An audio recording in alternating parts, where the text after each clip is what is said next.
ನಮಸ್ಕಾರಗಳು ಗೆಳೆಯರೆ, ನಮ್ಮ ಯೂಟ್ಯೂಬ್ ಚಾನಲ್ಗೆ ಸ್ವಾಗತ. ನಮ್ಮ ಚಾನಲ್ಗೆ ಮೊದಲಾಗಿದ್ದರೆ ನಮ್ಮ ಚಾನಲನ್ನು ಸಬ್ಸ್ಕ್ರೈಬ್ ಮಾಡಿ, ಬೆಲ್ ಬಟನ್ ಕ್ಲಿಕ್ ಮಾಡಿ. ವಿಡಿಯೋಗೆ ಶುರು ಮಾಡೋಣ.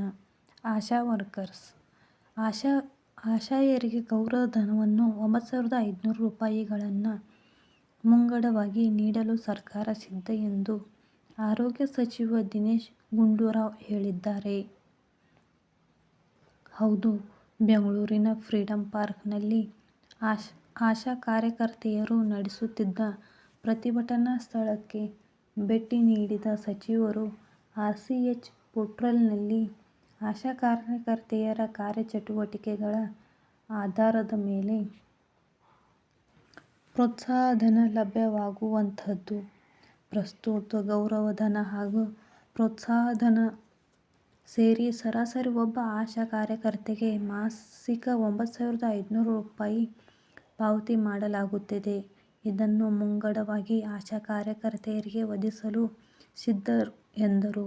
ಮಾಹಿತಿಯ ಪ್ರಕಾರ ಗೌರವಧನ ಹಾಗೂ ಪ್ರೋತ್ಸಾಹಧನ ಸೇರಿಸಿ ಲೆಕ್ಕ ಹಾಕಿದರೆ ಸರಾಸರಿ ಮಾಸಿಕ 9,500 ರೂಪಾಯಿ ಆಶಾ ಕಾರ್ಯಕರ್ತೆಯರಿಗೆ ಪಾವತಿಯಾಗುತ್ತಿದೆ.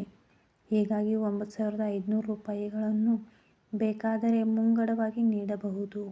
ಬಳಿಕ RCH ಪೋರ್ಟಲ್ನಲ್ಲಿ ಆಶಾ ಕಾರ್ಯಕರ್ತೆಯರ ಕಾರ್ಯಚಟುವಟಿಕೆಗಳು ನಮೂದಾಗುವುದರ ಅನ್ವಯ ಪ್ರೋತ್ಸಾಹಧನ ಲಭ್ಯವಾಗಲಿದೆ ಎಂದು ಸಚಿವ ದಿನೇಶ್ ಗುಂಡೂರಾವ್ ಸ್ಪಷ್ಟಪಡಿಸಿದರು. ರಾಜ್ಯ ಸರ್ಕಾರದಿಂದ ನೀಡುತ್ತಿರುವ ಗೌರವಧನ ಹೆಚ್ಚಿಸುವ ನಿಟ್ಟಿನಲ್ಲಿ ಸಿಎಂ ಸಿದ್ದರಾಮಯ್ಯ ಅವರು ಸಕಾರಾತ್ಮಕ ಚಿಂತನೆ ಹೊಂದಿದ್ದಾರೆ. ಈ ಬಾರಿಯ ಬಜೆಟ್ನಲ್ಲಿ ಈ ಬಗ್ಗೆ ನಿರ್ಧಾರ ಹೊರಬೀಳಲಿದೆ. ಹೀಗಾಗಿ ಆಶಾ ಕಾರ್ಯಕರ್ತೆಯರು ಪ್ರತಿಭಟನೆ ಕೈಬಿಟ್ಟು ಆರೋಗ್ಯ ಸೇವೆ ಒದಗಿಸುವ ನಿಟ್ಟಿನಲ್ಲಿ ಇಲಾಖೆಯೊಂದಿಗೆ ಸಹಕರಿಸುವಂತೆ ಸಚಿವ ದಿನೇಶ್ ಗುಂಡೂರಾವ್ ಮನವಿ ಮಾಡಿದರು.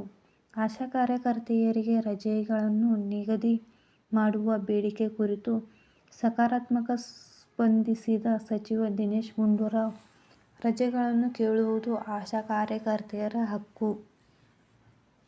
ಈ ನಿಟ್ಟಿನಲ್ಲಿ ಚರ್ಚಿಸಿ ಕ್ರಮ ತೆಗೆದುಕೊಳ್ಳುವುದಾಗಿ ಭರವಸೆ ನೀಡಿದರು. ಇಂತಹ ಮಾಹಿತಿಗಾಗಿ ನಮ್ಮ ಚಾನಲನ್ನು ಸಬ್ಸ್ಕ್ರೈಬ್ ಮಾಡಿ, ಬೆಲ್ ಬಟನ್ ಕ್ಲಿಕ್ ಮಾಡಿ. Thank you for watching.